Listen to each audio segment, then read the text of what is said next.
presenting Senator Ted Cruz.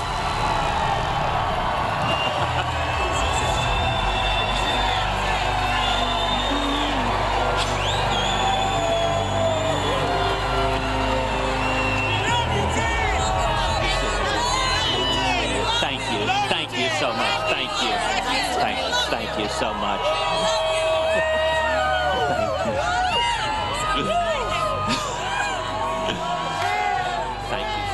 Thank you. Thank you. Thank you.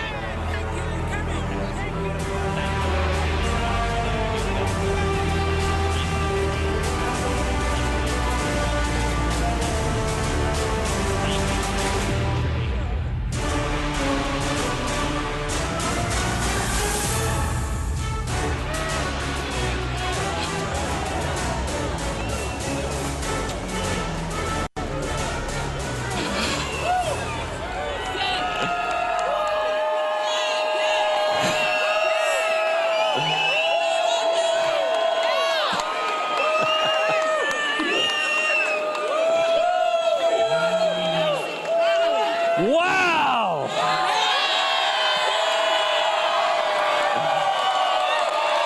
Wow!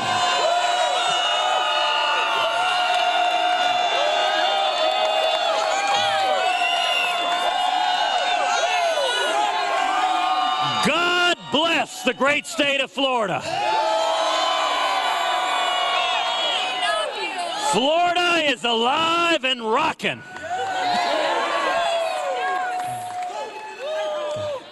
Let me say, Heidi and I are so thrilled to be here in Florida with so many friends. Thank you for coming out. Thank you for standing up. Thank you for standing together. We are blessed to be with you today.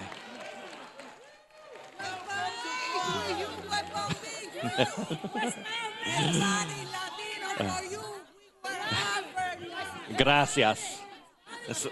Muchísimas gracias. Sí. So, you know, Heidi and I's daughters, Caroline and Catherine, they're 7 and 5. All right, that's very cool. A dog for the campaign. That is what, a dog wearing a T-shirt, that is awesome.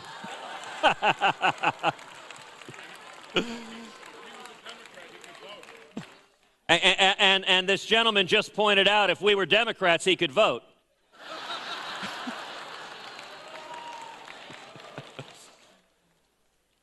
You know, Caroline and Catherine, they're 7 and 5. And I remember a time a few years back that we brought the girls to Florida. We were down at the beach in Florida on vacation. At the time, Caroline was 3, and Catherine was a little bitty baby. And we were there with some dear friends of ours who have little girls as well. And Caroline wanted to go in the car with her friends. And there wasn't room. And she promptly fell to the floor, threw a fit, started screaming, crying, yelling. I know none of y'all have ever had a child do that. Well, Heidi is tough. She's very tough, and she sat Miss Caroline down. She gave her a talking to that got that young lady's attention. She straightened up. So we went to dinner. We had a very nice dinner, and that night we went back to the hotel room. And Caroline gets it down on her knees to say her goodnight prayers. And she looks up and she goes, "Dear Jesus, tonight we had a situation. And I'm not sorry, but it's not going to happen again." And I'll tell you, Heidi and I just bit our tongues at that precious, precious, precious prayer of a child. But, you know, it really sums up an awful lot of what is happening to this country right now. In those words, we have a situation in this country. America's in crisis. We're bankrupting our kids and grandkids. Our constitutional rights are under assault each and every day, and America is receding from leadership in the world. And yet I'm here with a word of hope and encouragement and exhortation.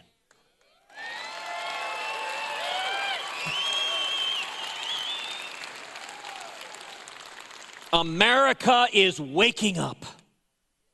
All across Florida, all across this country, people are waking up and they're saying what we're doing doesn't make any sense. You know, I want to talk to you today about one issue that I think is fundamental in this country. The issue of immigration. Immigration is an issue that divides this country. It's an issue that divides the Republican Party. And I want to talk candidly and directly about the challenges we face with immigration, and then about a common sense agenda and solution to fixing the problems we have with immigration. There is a fundamental divide right now in politics as it concerns immigration.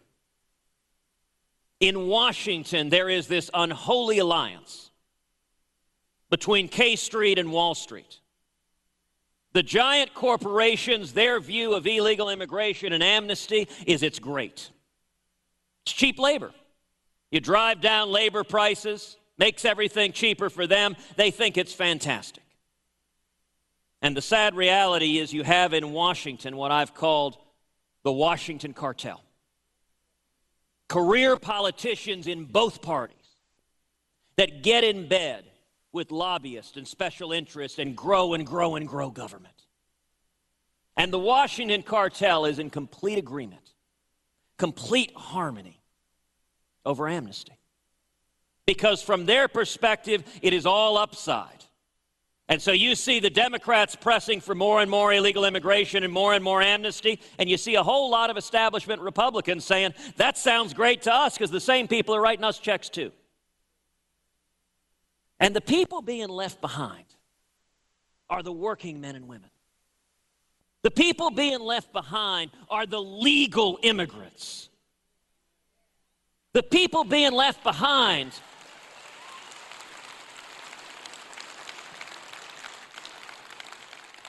are all of us who believe that the Constitution and rule of law matters.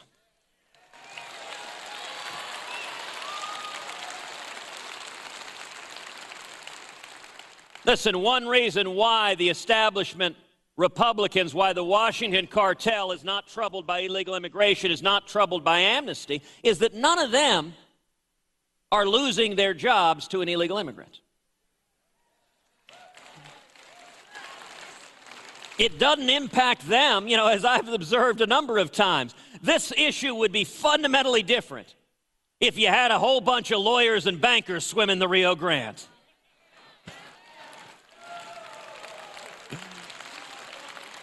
I'll tell you what, then we'd build a wall. And it'd be huge.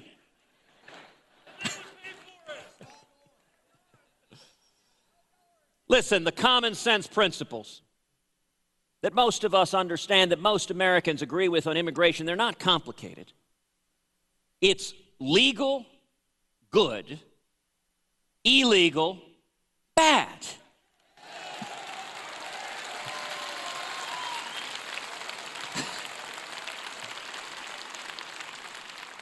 Why is that so complicated for anyone in Washington to understand? For journalists, if you say illegal immigration is bad, well, you must hate immigrants. You know what? They say that because they want to shut us up. That's designed to silence the conversation, say, we will not talk about this anymore. Believing in rule of law is entirely consistent with believing we are a nation of immigrants.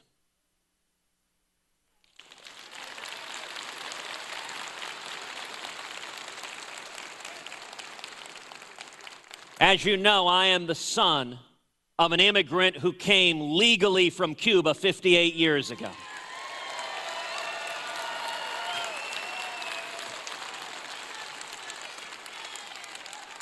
Came with nothing, with $100 in his underwear, not speaking English, washing dishes, making 50 cents an hour, but filled with hopes and dreams and aspirations. At 18, you know, my dad tells the story of when he first started washing dishes.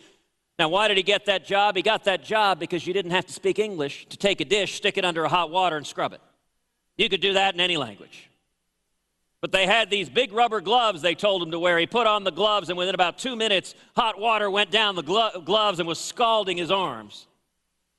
So by the first day, he decided to heck with the gloves. He pulled them off entirely, and every day he went to work, his arms were bright red like lobsters just under the hot water.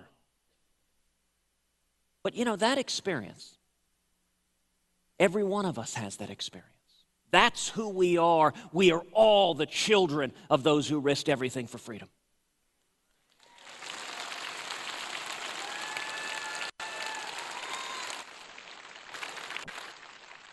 And one of the reasons your parents and my parents risked everything to come to America is because we are a nation under rule of law, under the Constitution. We don't violate or ignore our laws.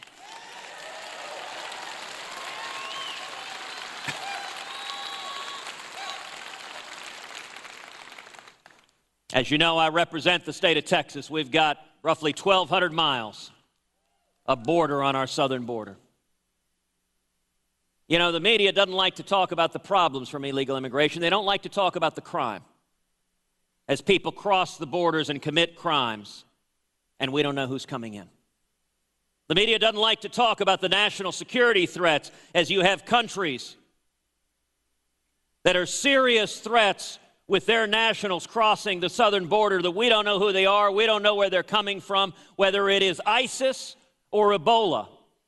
Our ability to detect who's coming into this country and threatening the people of America is negligible as long as the federal government is not securing the borders.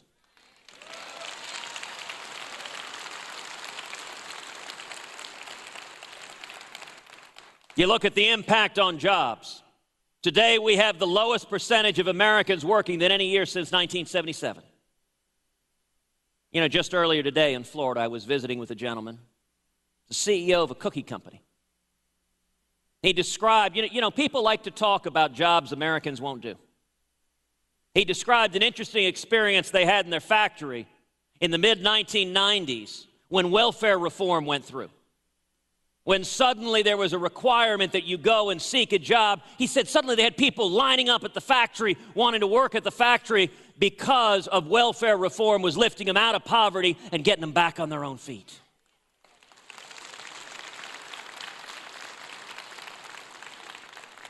And then there's the impact on wages. A steady flow of illegal immigrants coming in, driving down wages, impacts the wages of just about every person here. As I observed in the last debate, if it were a bunch of people coming over with journalism degrees, driving down the wages of the media, then suddenly people would discover, goodness gracious, this must stop.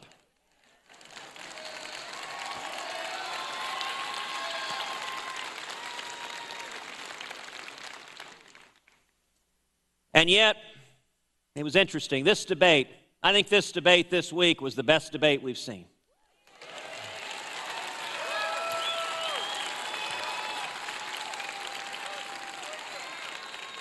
It was substantive, it was meaty, it got into real distinctions without the moderators insulting and belittling and condescending and attacking everyone.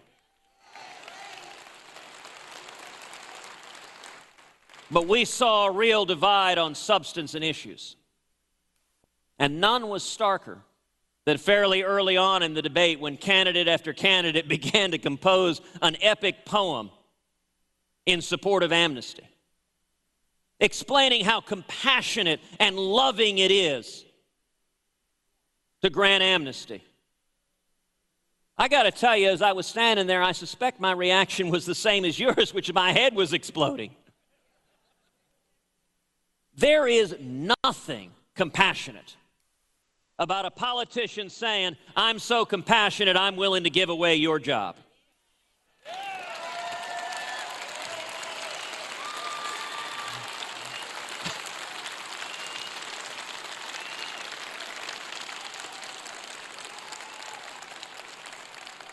That's not compassionate. And you know what? No other country on earth does this. Try sneaking into Canada, or England, or France, or China. Try sneaking into Mexico. You know, a few months back, I did an interview with Jorge Ramos. He was saying, why would you possibly enforce our immigration laws. I said, Jorge, if I snuck into Mexico right now, what would they do? Deport you.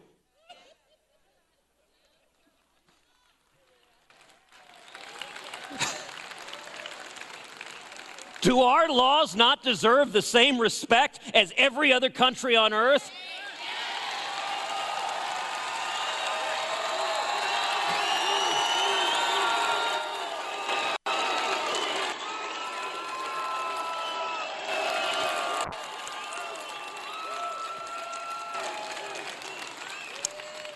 So let me tell you, we're tired of politicians who blow smoke.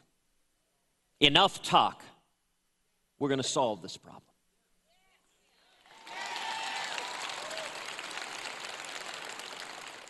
Today, we are rolling out my detailed immigration plan to secure the borders, to restore the rule of law, and to reform legal immigration.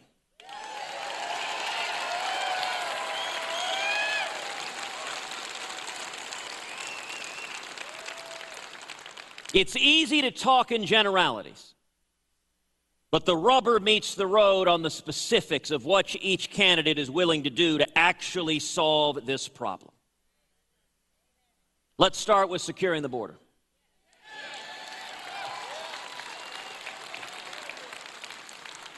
There is more than enough legal authority on the statute books right now today to secure the borders.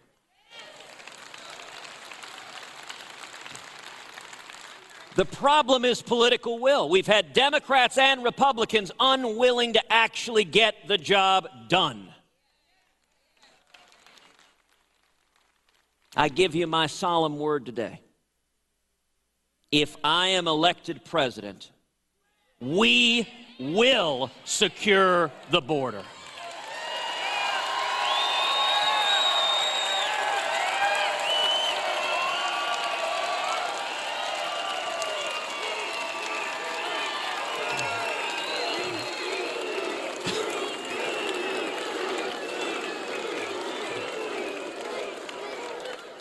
And let me tell you how. We're going to start by building a wall that works. You know, existing federal statute requires the federal government to build over 700 miles of double-layered fencing. You know how much Obama has allowed to be built? 36 miles. In a Cruz administration, we will build the entire wall and the entire fence.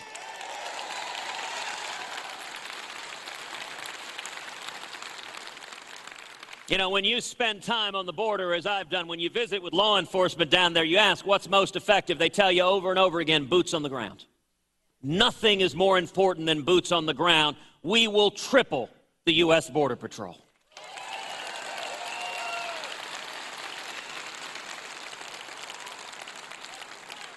But you also need tools and technology. That's why we're going to increase fourfold the fixed-wing and rotary-wing aircraft to monitor the border and to alert immediately when there's an attempted illegal crossing.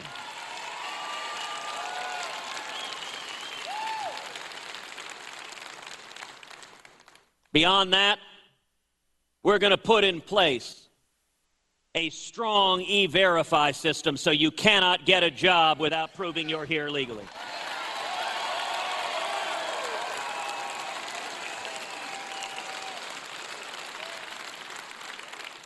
Now, that's existing federal law right now, but we don't have the political will to do it. A Cruz administration will follow the law and will get that done.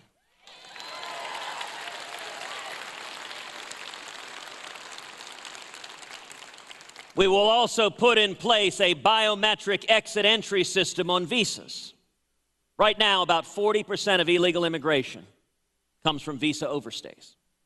It's not people crossing in illegally. They come legally, and then they just don't leave. For many years, federal statutes have required a biometric exit-entry system. You think about it, FedEx can track a package anywhere in this country at any given moment. You can pull up on your iPad and figure out, right now my package is over Detroit. And yet the federal government has no idea which visa holders are here and which ones have left because they don't bother to even check, we will get it done.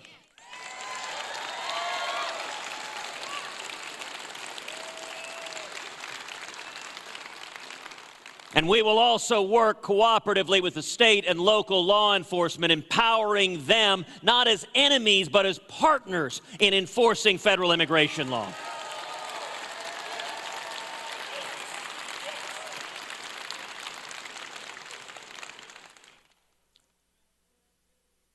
It's coming. And then we will restore the rule of law.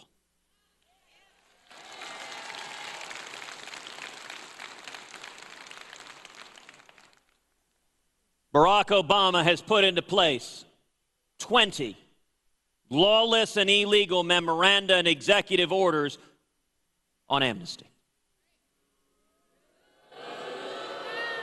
Now, it's interesting. Before he did this, President Obama was asked, "Do you have the authority? Will you grant us amnesty?"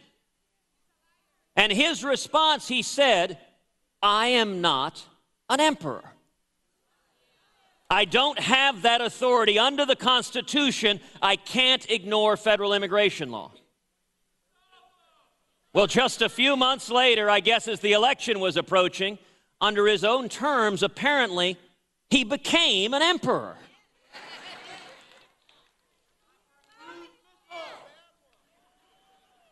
If I am elected president,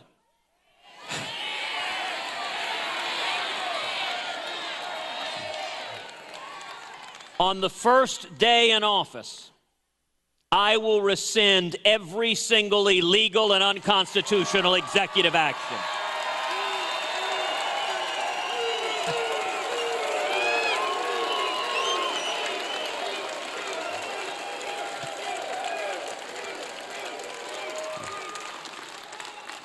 And let me point out, there are some Republican candidates for president who don't want to answer that question. They don't want to answer that question, would they rescind those illegal executive orders? Or sometimes they answer them one way on English stations and another way on Spanish stations. I think that's a question every Republican candidate needs to be asked and needs to answer. Would you maintain the lawless Obama amnesty programs, or would you cancel them on the very first day in office?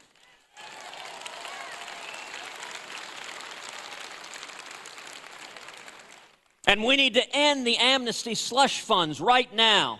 They use the fees from legal immigrants to fund the amnesty program for people here illegally. They're literally robbing the people who follow the law to pay for the amnesty for those who are violating it.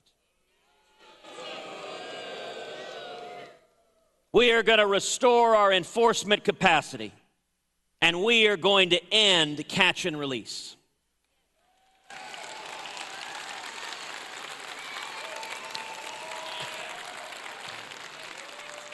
It is no longer going to be the case that we apprehend people here illegally, say, okay, come to a court date in 6 months, bye-bye, and we never see them again. And then there are criminal, illegal aliens. You look at sanctuary cities. There are 360 sanctuary jurisdictions in the United States of America. In a Cruz administration, we will end sanctuary cities.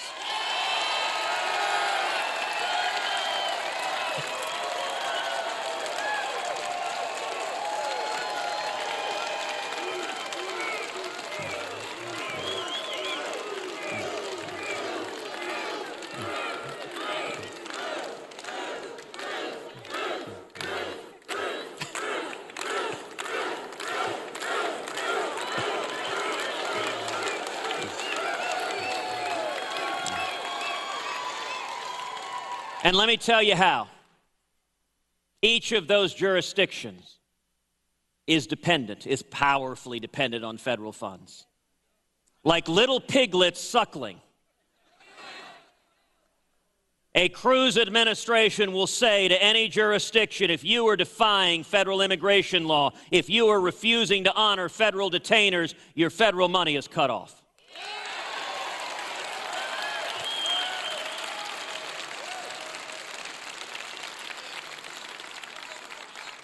In the year 2013, the Obama administration released to the public over 104,000 criminal illegal aliens.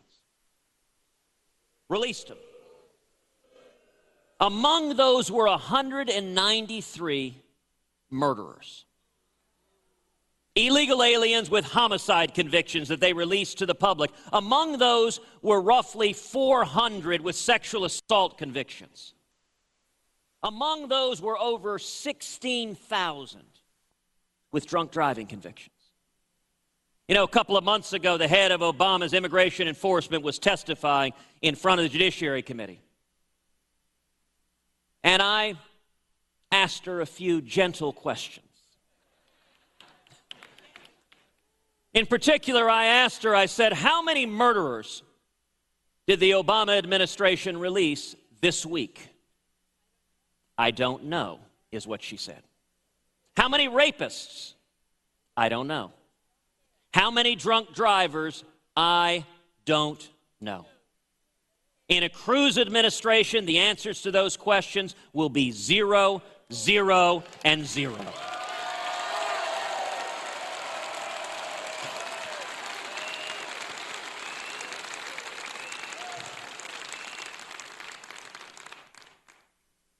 You know, we all saw the tragic consequences of releasing criminal illegal aliens of sanctuary cities just a few months ago in San Francisco with the tragic murder of Kate Steinle.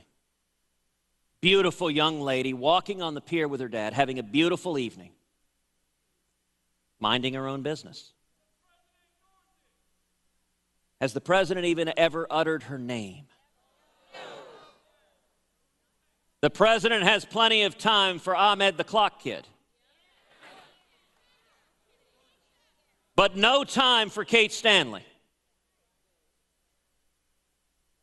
you look at Kate, she was shot by a repeat felon, had been in and out of jail, had been deported over and over and over again. But because we don't secure our border, he came across over and over and over again. And he came to San Francisco. Why? Because San Francisco proudly calls it a sanctuary city. San Francisco proudly welcomes illegal aliens, and it proudly defies federal laws with violent criminal illegal aliens. It says it doesn't matter, we welcome them to our jurisdiction. You want to understand the stakes of what this fight is about? Nothing puts it better than the words of Kate Steinle as her father held her in his arms. Her last words were simply, "Help me, Dad." Look, as the father of two daughters, I cannot imagine the agony of looking at your little girl as she breathes her last breath, and there's nothing you can do about it. We're going to help this country, and we're going to solve this problem.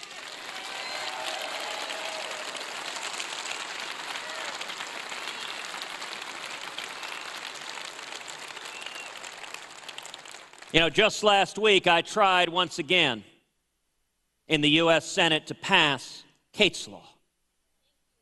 Now, I introduced Kate's Law in the Senate. It provides for a mandatory minimum 5-year prison sentence for any aggravated felon who illegally re-enters this country.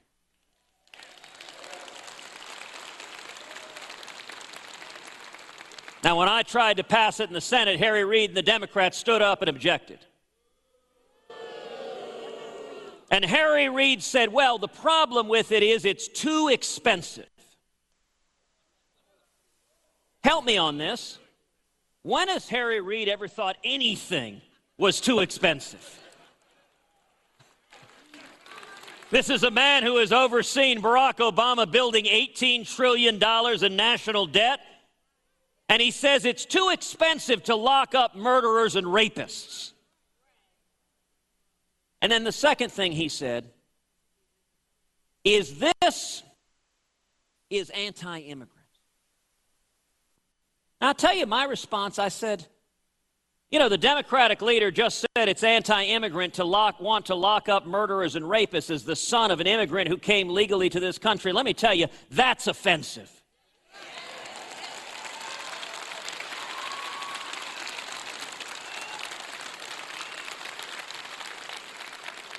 You think immigrants are somehow opposed to locking up murderers and rapists? Only if you are the Democratic Party, where you're pandering and scaring and trying to divide people on racial and ethnic lines.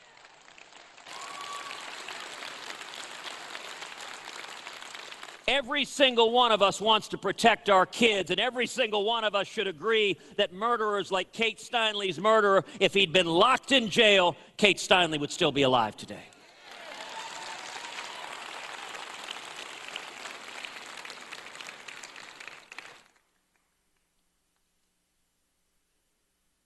And then we need to reform legal immigration. Now, I am a supporter of legal immigration, following the rules, coming to America seeking the American dream.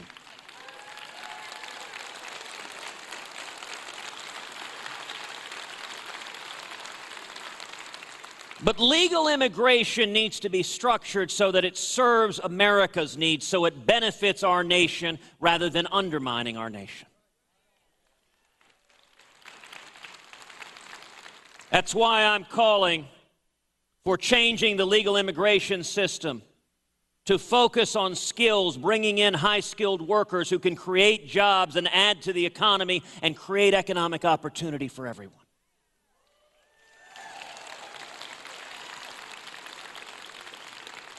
On ending chain migration and following the pattern that country after country has done of bringing in doctors, bringing in people who can meet needs we have here, looking at the needs of the American people instead of taking away their jobs.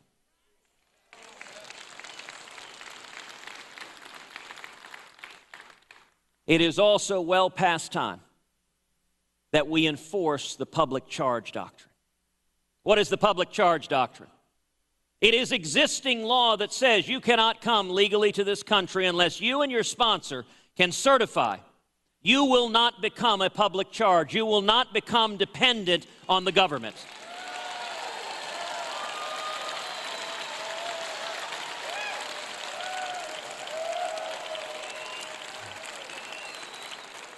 You know, right now, each household headed by an illegal immigrant receives, on average, $14,000 in government benefits. And for those coming here legally, they should be coming to achieve the American dream, not to be dependent on the American taxpayer.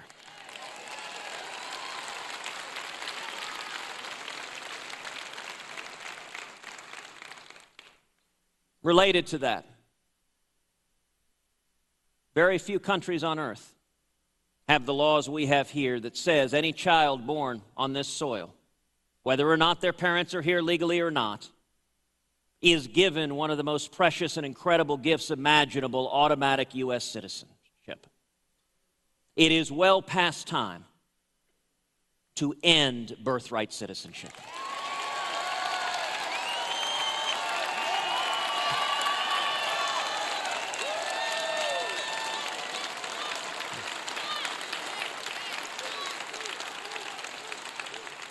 You know, you want to understand how these existing laws are making a mockery of what we have. You should go home and Google the phrase birth tourism. There's a whole abundant industry of people coming from all over the world, women 7, 8 months pregnant. They get a tourist visa, especially from Asia. It's very popular coming from Asia to California. They get a tourist visa. They spend a whole bunch of money. And their baby is born in America, so their baby is automatically an American citizen. That's not the way our immigration system is meant to work.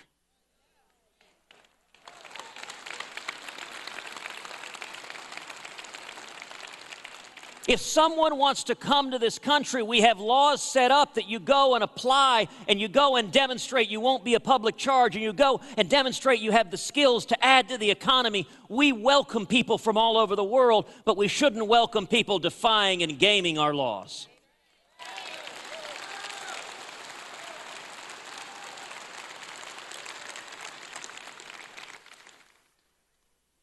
And I want to talk now about the H-1B program. You know, the H-1B program is a program that, as it was originally designed, I think had a good intention.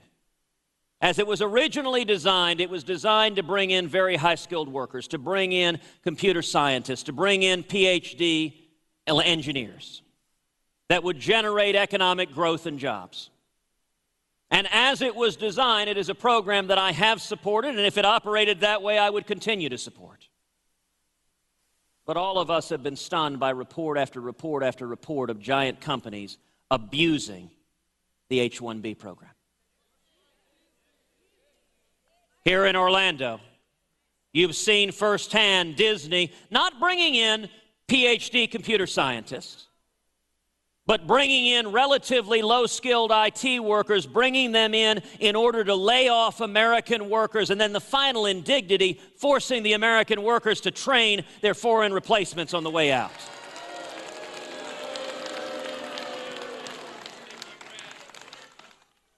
That is fundamentally wrong. It is an abuse of the system. It is unacceptable, and it will stop.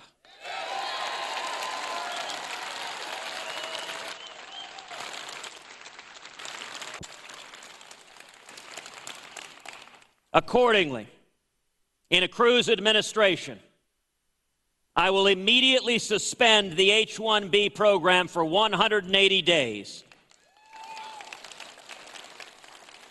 to conduct an intensive investigation and audit into each of the companies receiving these visas, to disqualify any company that has abused it, and to prosecute any company that has violated the law.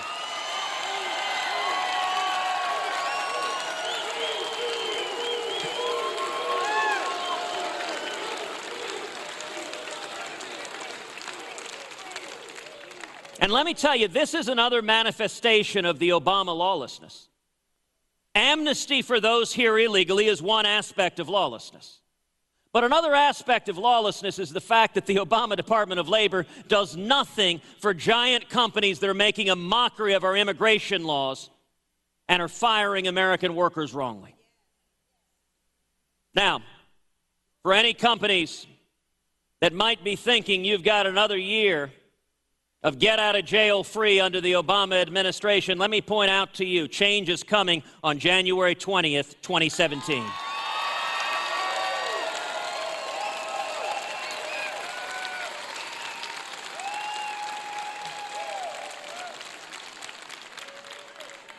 In addition to a thorough investigation and audit of the program to make sure we stop those who are abusing the systems, I am introducing a package of fundamental H-1B reforms. Number one, creating an advanced degree requirement. If you want to come in on an H-1B visa, you need to have a graduate degree or a PhD. It needs to be what it was designed for.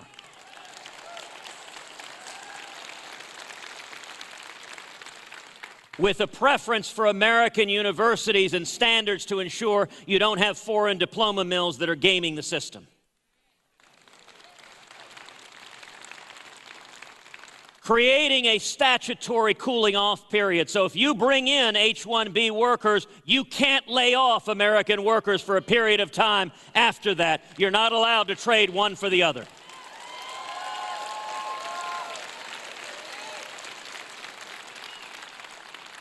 Establishing formal accreditation and recognition requirements for overseas schools. Requiring sworn affidavits about domestic hiring efforts, not just simply taking their word to it, but putting the penalty of perjury on it.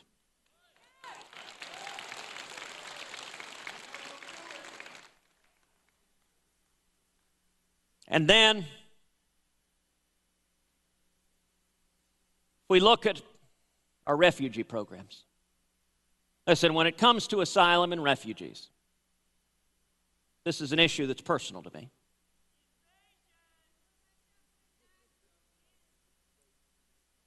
There are people who are genuine victims of persecution. And for the history of our country, we have welcomed those who are victims of political or religious persecution. But President Obama's proposal to welcome to America tens of thousands of Syrian Muslim refugees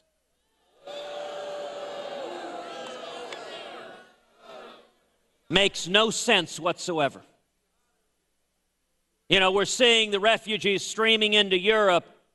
One study indicated that of those refugees, roughly 77% are young men.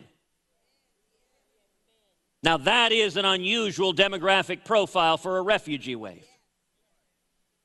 That director of national intelligence said, it is very likely that among those refugees coming into Europe are a significant number of ISIS terrorists. Let me say plain and simple, it is lunacy to be bringing refugees into this country who may be terrorists trying to murder Americans.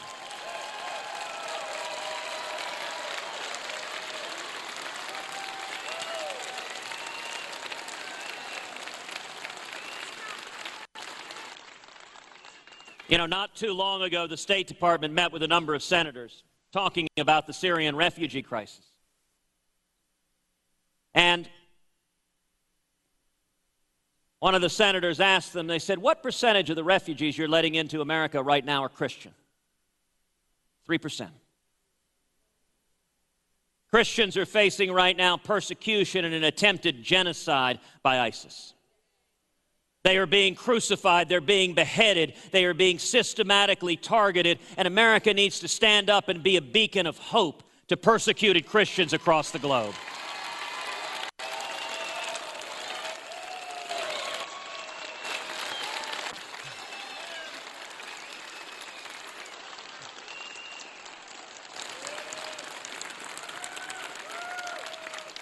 The Syrian Muslims who we cannot do adequate background checks on, who we cannot determine if they have terrorist ties, many of them are facing a humanitarian crisis, but they need to be resettled in the Middle East and majority Muslim countries.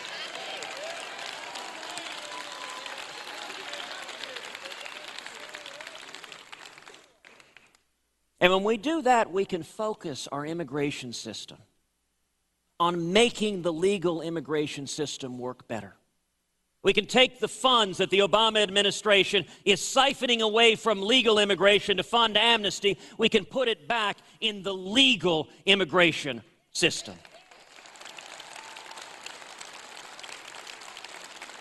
So that when you're following the rules, when you're following the laws, we can reduce the paperwork, the waiting periods, the bureaucracy. We can streamline the system for those who are working within the system to make it work better, to welcome people, as Reagan called legal immigrants, Americans by choice.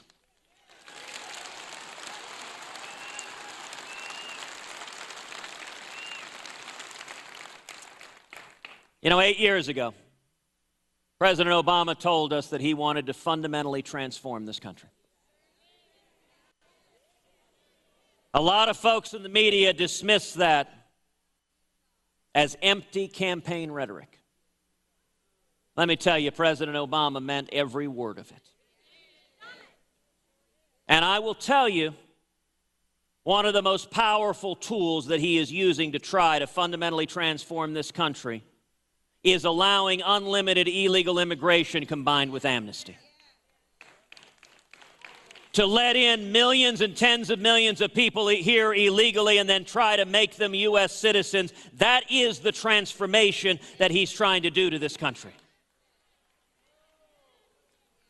And let me point out, in 2013, we had a battle in the United States Congress on the issue of amnesty. The Gang of Eight was a moment when President Obama and Chuck Schumer and Harry Reid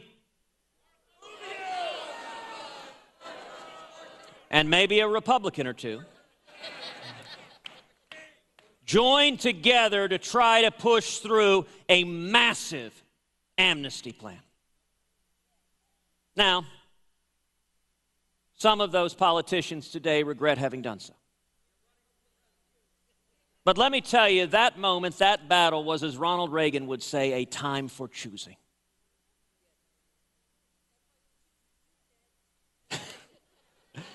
You know, in the Alamo, William Barrett Travis drew a line in the sand. And he told the men there, you can choose to step across that line or not. I'm reminded of a great story. Former senator from Texas, who I think very, very highly of, Phil Graham.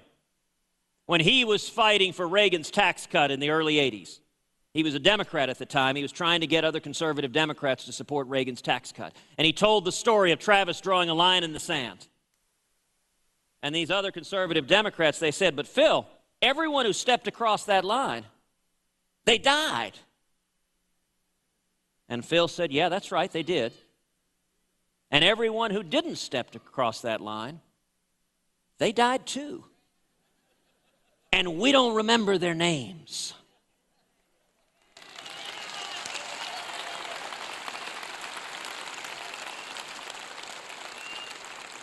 Where you stood up and lined up on the Gang of Eight bill was a time for choosing for each leader to decide, do you stand with the Washington cartel or do you stand with the working men and women of this country?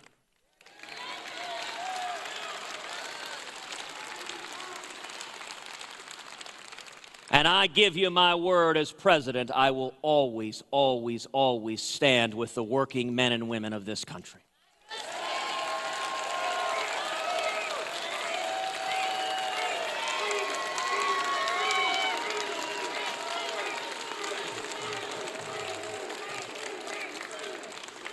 Now, why is amnesty such a fundamental issue of transformation? Well, let's look to an example of the last time Congress went down this road. 1986, Congress told the American people, there were 3 million people here illegally, they said, we're going to grant amnesty to these 3 million people, and in exchange, we're going to secure the borders. And the American people at the time said, okay, we accept that deal. That sounds reasonable, we'll take it. We all know what happened. The amnesty happened, and the border never got secured. And today, 3 million has become 12 million, or 20 or more. And those same politicians in Washington came to the American people with the Gang of Eight and offered the exact same deal. It's like Wimpy from Popeye, I'll gladly pay you Tuesday for a hamburger today.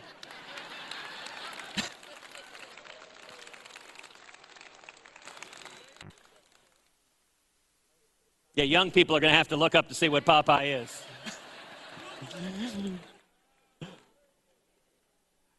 But you want to understand the consequences of this. From 1968 to 1988, California voted Republican in every single presidential election. 6 elections in a row, over and over and over again, California was the bulwark of the Republican vote nationally. 1968 to 1988. In 86, the amnesty happened. After 1988, California has never again voted Republican. Now, y'all live in Florida. I live in Texas. You want to know what Obama's looking to do? You want to know what Harry Reid is looking to do? You want to know what Chuck Schumer is looking to do? Turn Florida and Texas into California.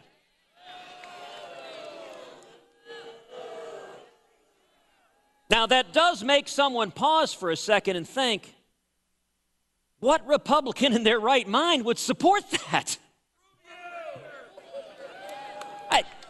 Listen, if you support amnesty, you're supporting Florida having Democratic governors for as far as the eye can see. If you support amnesty, you are supporting our national debt growing and growing and growing and growing and bankrupting our kids and grandkids.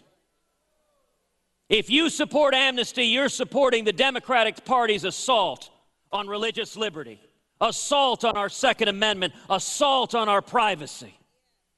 If you're supporting amnesty, you're supporting Common Core that the big government Democrats are trying to force on our schools. If you're supporting amnesty, you're supporting the Obama-Clinton abandoning of the nation of Israel. If you're supporting amnesty, you're supporting the Obama-Clinton weakness and appeasement to radical Islamic terrorism. Indeed, the Democratic unwillingness to utter the words radical Islamic terrorism. If you are supporting amnesty, you are supporting the Ayatollah Khamenei having nuclear weapons in Iran. That's why the Democrats support it. I understand that. But for all the pundits who say, gosh, the only way to win is nominate a candidate who's well-liked in Washington who supports amnesty. If we do that, we will lose.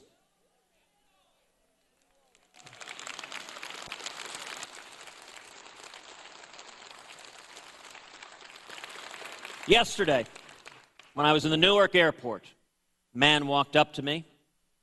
It's an Indian man from India. He's a doctor. He came, shook my hand, and hugged me.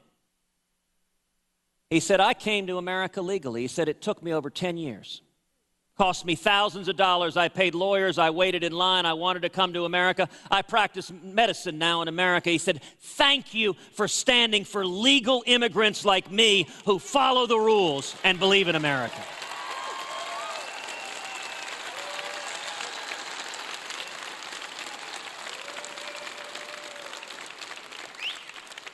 Now, some of our friends in the media,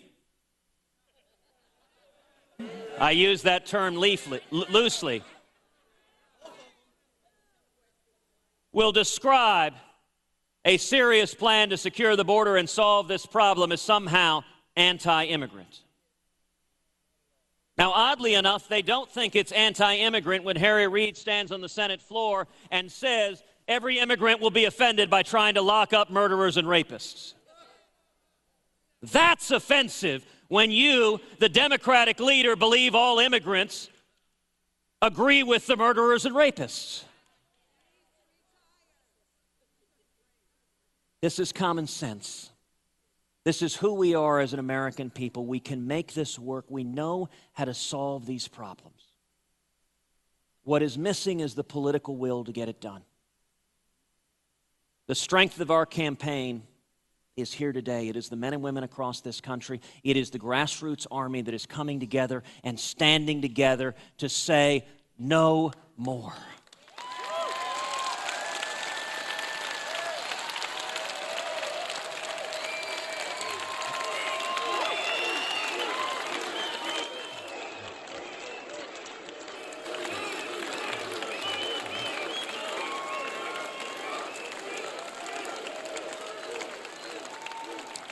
I'll close.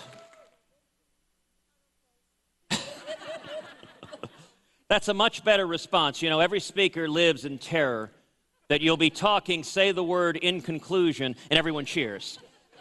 So that's a much better response. I want to close with two things, two stories, both about my dad. Yeah, many of y'all have gotten to know my father. As you know, I'm the shy, soft-spoken one in the family. But you know, 3 years ago when I was being sworn in to the Senate, as I stood on the Senate floor, I couldn't help but think back to 1957. Think back to my dad as an 18-year-old kid coming to America. If anyone had gone up to that teenage immigrant washing dishes and told him that 5 decades hence, his son would be sworn into office as a senator representing the state of Texas, and just a few years later would be running for president of the United States.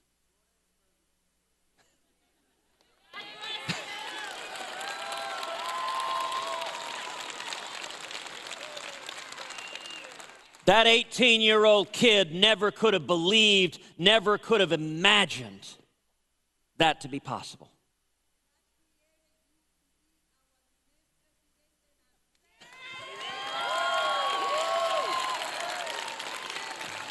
Muchísimas gracias.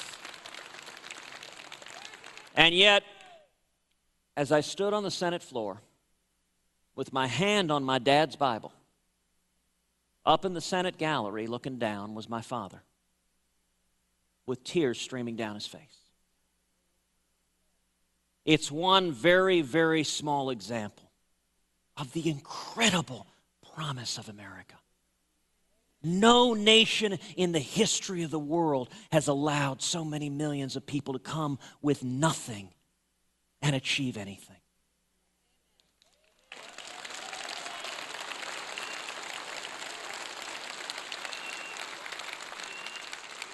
I tell you now, we can and will bring that back. Because something else my dad has said to me many, many times.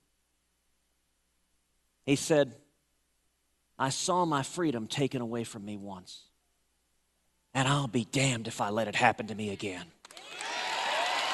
That's what we're here for, and that's what we're going to prevent together. Thank you.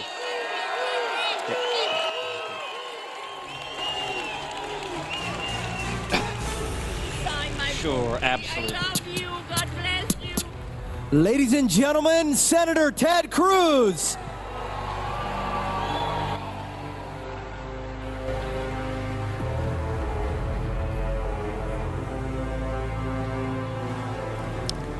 All right, guys, that is a wrap on